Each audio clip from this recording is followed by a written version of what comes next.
지난주 우리는요, 아브라함의 믿음이 어떠한 믿음인지를 바라보았습니다. 아브라함의 믿음은요, 자신의 아들을 내어놓는 믿음, 즉 가장 소중한 것을 내어놓는 그 결과가 아니라 하나님의 말씀을 믿고 순종하는 믿음인 것을 우리가 한 번 더 바라보았습니다. 내가 지금 이삭을 바치더라도 이삭을 통해 큰 민족을 하나님께서 이루어 가신다고 약속하셨으니까 내가 지금 이 이삭을 하나님의 말씀에 순종하여 드리더라도 하나님은 반드시 그를 다시 살려서 그를 통해 큰 민족을 이루어 갈 것이다 라는 부활의 믿음이 그의 믿음이었다라고 할 수 있습니다. 하나님은 이러한 아브라함의 믿음을 보여주기 위해서 이 본문을 기록했습니다. 그런데요, 여러분, 이 본문이 아브라함의 믿음만을 보여주기 위한 본문은 아닙니다. 하나님은요, 이 본문 가운데에 아브라함과 이삭 사건을 통해서 예수 그리스도, 즉 메시아의 오심과 그의 죽으심에 대한 이야기를 우리에게 먼저 보여줍니다. 오늘 이 사건을 통해서요, 예수 그리스도를 보여주시는 하나님의 은혜, 더 나아가 그 은혜를 통하여 우리 가운데 주시는 하나님의 그 사랑을 한 번 더 깨닫는 시간이 되시기를 주님의 이름으로 축복합니다. 여러분, 오늘 사건을 먼저 한번 정리해 보겠습니다. 다 알고 있는 사건입니다. 그렇지만 간단하게 정리하면 이렇습니다. 하나님이 아브라함에게 와서 이렇게 말합니다. 네 아들, 네 독자 나한테 번제로 바치라 말합니다. 아브라함은요, 그 즉시 아침에 일어나서 이 이삭과 함께 3일 길을 걸어갑니다. 그리고 도착한 모리아산에서 이삭을 번제로 드리기 위하여 이삭의 등에 이 나무 짐을 지게 하고요, 종들을 내려놓고 산을 올라갑니다. 하나님이 말씀하신 장소에 도착해서 제단을 쌓고 이삭을 눕혀놓고요, 그리고 이삭을 바칠 준비를 합니다. 그 순간 하나님이 아브라함의 손을 멈추었고요, 아브라함은 옆에 있는 순양을 대신하여 바칩니다. 하나님은 그의 믿음을 확증했고 아브라함은 이를 여호와 이레라고 불렀습니다. 여러분, 오늘 본문의 내용을 이렇게 제가 정리를 한번 해보았습니다. 익숙한 내용이죠. 잘 알고 있는 내용입니다. 이제부터요, 오늘 본문이 어떻게 예수 그리스도의 구속사와 연결되어지는지를 차근차근 바라보도록 하겠습니다. 여러분, 우리 주보 보시면 이렇게 노트가 있습니다. 여러분, 이 노트에 하나하나 적으시면서 따라오시면 조금 더 쉽게 이해가 될 것 같습니다. 네, 먼저 장소입니다. 여러분, 첫 번째가 뭐라고요? 장소입니다. 하나님은요, 아브라함에게 모리아산으로 가라라고 이야기를 합니다. 이 모리아산이 우리에게 되게 생소하게 느껴집니다. 그런데요, 이 산은 우리가 너무나 잘 알고 있는 산입니다. 바로 예루살렘 산이기 때문입니다. 역대하 3장 1절을 한번 보겠습니다. 함께 읽어보겠습니다. 솔로몬이 예루살렘 모리아산에 여호와의 전을 건축하기를 시작하니 그곳은 전에 여호와께서 그의 아버지 다윗에게 나타나신 곳이요 여부스 사람 요르단 타작마당에 다윗이 정한 곳이라. 여러분 보십시오. 하나님이 지금 누구를 불렀다고요? 아브라함에게 와서 번제를 드리라고 드린 이 모리아산이, 이 번제 드린 이곳이 어디라고요? 솔로몬이 예루살렘 모리아산에서 성전을 건축한 곳입니다. 이해가 되십니까? 아들을 바친 그곳에 하나님은 자신의 성전을 짓습니다. 하나님은요, 자신의 아들 예수 그리스도를 이 땅 가운데 보내주시고 그 아들을 자신의 보좌가 있는 예루살렘으로 올라가게 합니다. 그래서 예수님은요, 마지막 십자가를 짊어지시기 전에 예루살렘으로 들어가시죠. 그리고 그곳에서 자신의 보좌가 있었던 성전 안으로 들어가 성전을 정화합니다. 그리고요, 예루살렘 성에서 죽임을 당하게 됩니다. 아브라함이 이삭을 바친 모리아산에서 하나님은요, 자신의 하나뿐인 아들 예수 그리스도를 우리를 위하여 내어놓습니다. 이 장소가 같다는 것입니다. 두 번째로요, 나무입니다. 여러분, 두 번째가 뭐라고요? 나무입니다. 첫 번째가 뭐라고 말씀드렸습니까? 장소가 같습니다. 두 번째가 나무입니다. 여러분, 모리아산에 도착하자마자 아브라함은요, 굳이 종이 짊어져도 될 이 나무를 이삭에게 짊어지게 합니다. 6절을 한번 읽어보겠습니다. 아브라함이 이에 번제나무를 가져다가 그의 아들 이삭에게 지우고 자기는 불과 칼을 손에 들고 두 사람이 동행하더라. 여러분, 이 모습을 여러분 머릿속에 그림을 한번 그려보십시오. 이삭이 지금 자신이 죽어야 될 자리에 깔릴 나무죠. 이 나무를 어떻게 하고 있습니까? 짊어지고 올라가고 있습니다. 여러분, 예수 그리스도께서 자신이 죽을 십자가, 나무 십자가를 어떻게 하고 있습니까? 짊어지고 골고다 언덕을 올라갑니다. 여러분, 세 번째로요, 번제라는 제사입니다. 자, 첫 번째가 뭡니까? 장소. 두 번째가요, 나무. 세 번째가 뭡니까? 번제입니다. 여러분, 아브라함이 아들 이삭을 번제로 드리려고 합니다. 레위기에는요, 총 5가지의 제사가 있습니다. 몇 가지의 제사가 있다고요? 5가지의 제사가 있습니다. 소제, 번제, 속건제, 속죄제, 화목제라는 제사입니다. 각각의 제사는요, 각각의 의미를 가지고 있습니다. 이후에 제가 여러분들에게 가르쳐드리고 배워나가겠지만, 번제는 모든 것을 태우는 제사로 원죄에 대한 문제를 해결하는 제사입니다. 자, 대제사장 되시는 예수님은요, 자기 자신을 십자가에서 모두 다 내어놓습니다. 자기 자신을 번제로 내어놓음으로 아담과 하와로부터 시작된 원죄에 대한 값을 하나님이 치르시고 계십니다. 여러분, 네 번째 한번 볼까요? 네 번째는 순종입니다. 네 번째가 뭐라고요? 자, 그림이 사라졌으니까 한 번 더 해보겠습니다. 첫 번째는 뭡니까? 장소. 두 번째는요? 나무. 세 번째는요? 번제. 네 번째는요? 순종입니다. 아브라함은요, 아들 이삭을 번제로 드리려 합니다. 지금 번제로 드릴 이때의 나이가 대략 추정을 해보면요, 17살 정도로 계산을 하기도 합니다. 여러분, 이삭의 나이가 17살이면요, 아브라함의 나이는 117살입니다. 만일 이삭이 아버지가 자신을 잡으려고 죽이려고 한다는 걸 알았습니다. 그래서 이삭이 온 힘을 다해서 도망을 친다라고 생각을 해봅시다. 그러면 117살 되는 할아버지가 17살 되는 이 아들을 잡을 수 있을까요? 잡을 수 있겠습니까, 여러분? 여러분, 이번에 우리 지난주 여름 성경학교 했지 않습니까? 그죠? 여름 성경학교 할 때 아이들이요, 금요일 날 몇 시간을 놀았는지 아십니까? 1시 반, 2시부터 놀기 시작해서 저녁 6시까지 놀았습니다. 물놀이를요. 자, 그리고 나서 다음날 토요일이 돼서 또다시 몇 시부터 놀았냐면 3시부터 6시까지 놀았습니다. 자, 목사인 저는 어떻게 됐을까요? 저는 여러분, 물에 들어갈 생각도 못했습니다. 왜요? 갔다 나오면 주일날을 감당할 자신이 없었기 때문에 사진 찍고 드론으로 사진 찍었지만 아무것도 못했습니다. 물만 조금 맞았습니다. 그런데 우리 아이들 어떻게 했습니까? 주일날 지쳐 쓰러졌을까요? 안 쓰러졌습니다. 저희 아이들은요, 월요일도 나가서 놀았습니다. 여러분, 117살 되는 아브라함이 17살 혈기가 빵빵한 이 친구들을 잡을 방법이 있을까요? 없을까요? 절대 없습니다. 그런데 성경은요, 이삭이 제단 위에 결박되어 누워있다 말합니다. 결박되어 누워있습니다.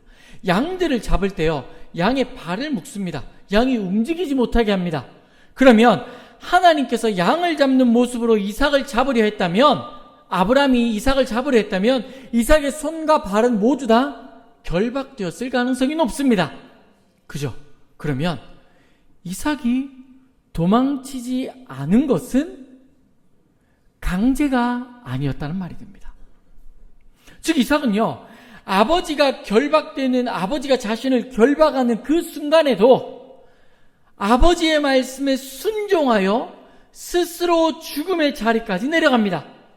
제가 나중에 이 부분에 대해 설교를 한번 더 하겠지만, 여러분, 이러한 이삭의 순종은요, 완전한 순종의 걸음을 걸으신 예수 그리스도의 모습을 예표합니다. 하나님은 예수 그리스도를 세상에 죄를 짊어지고 대속할 대속 제물로 이 땅 가운데 선택합니다. 이에 예수님은요, 성부 하나님의 말씀에 순종하여 하늘에 있는 보좌를 내려놓고 죄악된 인간의 모습으로 이 땅 가운데 오십니다. 하나님이시지만 완전한 인간의 모습으로 이 땅 가운데 오셔서 인간인 우리의 모든 삶의 모습을 체휼합니다. 직접 겪으십니다. 그리고 두 번째 아담으로 하나님의 약속의 말씀에 온전히 순종합니다. 그 순종하는 삶의 모습을 우리는 공생애다라 부릅니다. 예수님은요, 공생애를 통해서 하나님을 이 땅 가운데 보이시고 믿는 우리가 어떠한 삶의 걸음을 걸어나가야 할지를 직접 우리에게 보여주셨습니다. 이삭이 아브라함에게 순종하여 죽음의 자리로 내려가는 것처럼 예수님 역시 온전히 순종함으로 죽음의 자리로 내려갑니다. 그래서 우리는 이삭의 순종하는 모습을 통하여 예수 그리스도를 볼 수 있는 겁니다. 다섯 번째는요, 대속제물입니다. 자, 첫 번째가 뭐라고요? 장소. 두 번째는요, 나무. 세 번째는요, 번제. 네 번째는요, 순종. 다섯 번째는요, 대속제물입니다. 아브라함이요, 하나님께서 아브라함을 말립니다. 네가 이제야 나를 경외하는 줄 알겠다 이야기합니다. 그리고 나서 여러분 뒤를 탁 돌아보니까 누가 있었습니까? 순양 한 마리가 있었습니다. 하나님께서요, 아브라함에게 이 순양을 허락했음을 알고 아브라함이 이 순양을 이삭을 대신하여 바칩니다. 대신해서 바쳤다는 것이죠. 이것을 우리는요, 대속죄물이다라고 말합니다. 하나님은 인류의 모든 죄를 아무런 죄가 없는 예수 그리스도에게 전가시킵니다. 이삭을 대신하여 순양이 제물이 된 것처럼 우리를 대신해서 예수 그리스도께서 대속 제물이 되어줍니다. 여러분, 이 예수님이 대속 제물이 되어지는 장면을 우리는 다 알고 있습니다. 어느 장면인지 아십니까? 어느 장면인지 아십니까? 바로 빌라도의 법정입니다. 여러분, 빌라도 법정에서요, 예수님은 죄가 없다라고 인정받습니다. 그는 아무 죄가 없어 라고 말합니다. 그런데 사람들이 뭐라고 이야기합니까? 죽이라 말하죠. 그때에 빌라도가 가지고 나왔던 카드가 뭐였습니까? 바라바를 대신 데려와서 누구를 살릴 거냐 질문하죠. 그때에 사람들이 택한 것이 무엇이죠? 죽을 수밖에 없는 이 사람의 죄를 누구에게 덮어 씌웁니까? 예수 그리스도에게 덮어 씌웁니다. 이것을 법적으로 보여주는 장면이 어디라고요? 빌라도의 법정입니다. 여러분, 오늘 본문에서 아브라함이 순양을 데려와서 이삭을 대신해서 드린 것처럼 예수님은요, 우리의 모든 죄를 대신해서 십자가에서 죽으십니다. 그렇게 아브라함은요, 하나님의 그 은혜를 자신의 아들을 내어놓음으로 하나님의 언약을 향한 믿음을 확증했고요. 하나님은요, 자신의 아들을 십자가에 내어놓으심으로 우리를 향한 하나님의 사랑을 확증했습니다. 마지막으로요, 3일입니다. 마지막으로 뭐라고요, 여러분? 자, 6개가 있었습니다. 한 번 더 해볼까요, 여러분? 첫 번째가 뭐라고요? 장소. 두 번째가요? 나무. 세 번째가 번제. 네 번째가 순종. 다섯 번째가 대속제물. 여섯 번째가요? 3일입니다. 아브라함이 이삭을 바치기 위해서 침묵의 3일을 걸어갑니다. 여러분, 이 시간은요, 단순히 장소를 위해서 걸어가는 시간을 기록한 것이 아닙니다. 왜냐하면요, 지금까지 한 번도 성경에서 어느 장소를 가기 위해서 며칠을 걸어갔다라는 기록이 없기 때문입니다. 없습니다. 잘 없습니다. 그런데 성경은 분명하게 기록합니다. 아브라함이 며칠을 걸어갔다? 3일을 걸어갔다. 그런데 이 3일이라는 시간 동안 그 어떤 대화가 담겨져 있습니까? 안 담겨져 있습니까? 아무것도 없습니다. 아들을 내어놓기 위해 순종하는 아브라함의 걸음이 성경은요, 3일이라는 숫자로 우리에게 보여주고 있다는 것이죠. 하나님은요, 이 걸음을 우리를 위한 사랑의 걸음으로 완성합니다. 예수님이 죽으시고 성경은 3일이라는 시간을 침묵합니다. 그 침묵의 시간은요, 우리를 향한 사랑의 확증이 되었고 죽음에서 부활이 되었고 생명이 되었습니다. 이삭을 다시 살리셔서 그 언약을 이루어 가신다라는 이 약속의 말씀처럼 아브라함의 믿음을 하나님은요, 예수 그리스도를 통하여 완성하시고 그 부활을 통해 모든 이들이 죽음에서 살아날 수 있는 은혜를 누리게 하셨습니다. 그 침묵의 은혜를 지금 저와 여러분이 복음이라는 이름으로 누리고 살아가고 있다는 것이죠. 여러분, 이 내용들을 한번 정리를 해볼까요? 여러분, 지금 우리가 알고 있는 이 아브라함과 이삭의 사건은요, 단순히 아브라함이 이삭만을 드리는 그런 장면이 아닙니다. 우리는 이 장면 가운데에서 우리를 위해서 자신의 하나뿐인 아들을 내어놓으시는 성부 하나님과 그 말씀에 순종하여 자신의 생명조차 내어놓고 계시는 성자 예수 그리스도의 사랑을 볼 수 있습니다. 그래서 오늘 이 장면은요, 구약에서 아브라함의 모습을 보여주는 장면인가 동시에 예수 그리스도를 내어놓는 십자가를 볼 수 있는 본문인 것이죠. 중요한 것은요, 여러분, 이 은혜가, 이 십자가의 죽으심이 저와 여러분을 위한 것이라는 겁니다. 저와 여러분을 위한 것이라는 것이죠. 우리는요, 이 은혜를 누리고 살아갑니다. 하나님이 우리를 위해 자신의 아들을 내어놓으셨다는 이 약속의 말씀을 우리는 우리의 삶 가운데 누리고 살아갑니다. 이것을 우리는 무엇이라 말하냐면 복음이다 말합니다.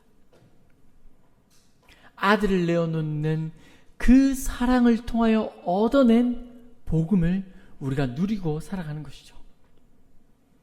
많은 사람들이 이 본문을 바라보면서 아브라함의 믿음만을 봅니다.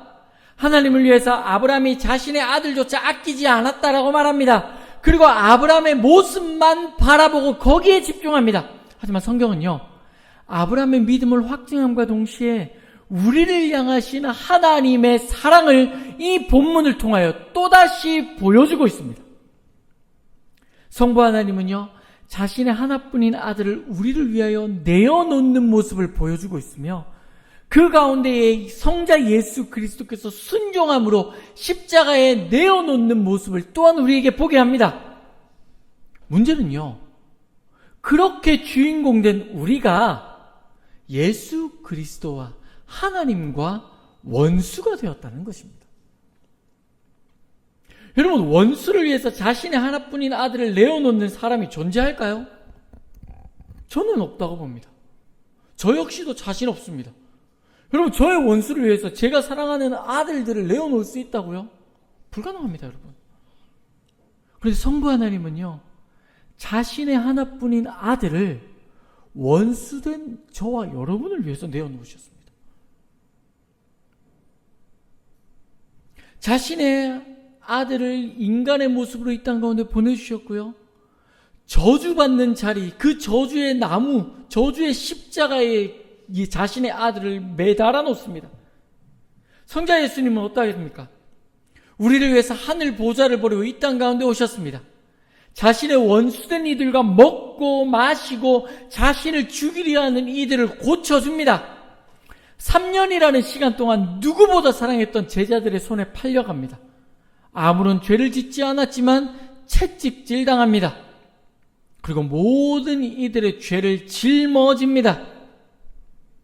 여러분, 십자가에서 예수님의 모습은요, 단 한 번도 하나님과 단절된 적이 없었던 성부 하나님과 단절되었고 하나님께서 허락하신 죄의 진노의 잔을 모두 마십니다. 그리고 모든 사람들의 외면 속에서 죽음을 당합니다. 숨을 거두시죠. 여러분, 왜 성부 하나님과 성자 예수님이 이런 고통을 당해야 했을까요? 저와 여러분을 구원하기 위해서입니다. 사랑하기 때문입니다. 우리는 복음을 통해서 이 하나님의 사랑을 깨닫습니다. 오늘 본문을 통해서 나를 위해서 자신의 아들을 내어놓은 성부 하나님의 사랑을 깨닫고 우리를 위해서, 저와 여러분을 위해서 자기 자신을 내어놓은 성자 예수님의 사랑을 깨닫습니다. 그렇기 때문에 우리는 이 자리에 나와 예배를 드리고 있는 것이죠. 문제는요, 아쉽게도 우리가 아들을 내어놓을 만큼 우리를 사랑하신 하나님의 그 사랑이 가득한 복음의 가치를 어느 순간부터 잃어버리고 살아간다는 것입니다. 여러분, 감동과 은혜가 어느 순간 사라집니다. 지식만 남습니다. 그 지식이 우리를 메말라가게 합니다. 10년이 지나고 20년이 지나고 40년이 지나고 50년이 지나면 어느덧 우리는요, 내가 처음 만난 첫사랑의 복음의 가치보다 내가 교회를 얼마나 다녔는지에 대한 자긍심만 늘어납니다. 내가 이런 일을 했어라는 내가 했던 사역들만 내 자랑이 되어집니다. 예수 그리스도를 자랑하지 못하고 내가 했던 일만 자랑하기에 급급해집니다. 그리고 복음의 감동에 젖은 이들을 바라보며 무엇이라 말합니까? 처음에 나도 잘했어 라고 그들의 믿음을 어린아이 믿음 취급하죠. 복음의 은혜를 누리고 있고 그 사랑을 알고 있지만 그 가치를 어느 순간 우리가 잃어버리고 있다는 것입니다. 복음의 가치가 시간이 지나면 여러분 바뀌는 것이 당연할까요? 아닙니다, 여러분. 그 가치는요, 시간이 지나서 사라지는 것도 아니고 시간이 지난다고 변하는 것도 아닙니다. 아무리 시대가 바뀌고 아무리 기준이 변해도 원수된 우리를 위해 자기 아들을 내어놓으신 아버지의 사랑은요, 절대로 변하지 않습니다. 우리가 가지고 있는 이 복음은요, 원수된 우리를 위해 하나뿐인 아들조차 내어놓는 하나님 아버지의 사랑이기 때문입니다. 그런데 우리는 착각합니다, 여러분. 우리가 수행을 해야 되는 것도 아니고 우리가 무엇인가를 희생해야 되는 것도 아니니까 이 가치가, 이 사랑이 가치 없다 여깁니다. 쉽게 선택합니다. 쉽게 버릴 수 있다 생각합니다. 그래서 살면서 새로운 가치거리가 생기면 언제든지 이 복음을요, 다음 순위로 미루어 버립니다.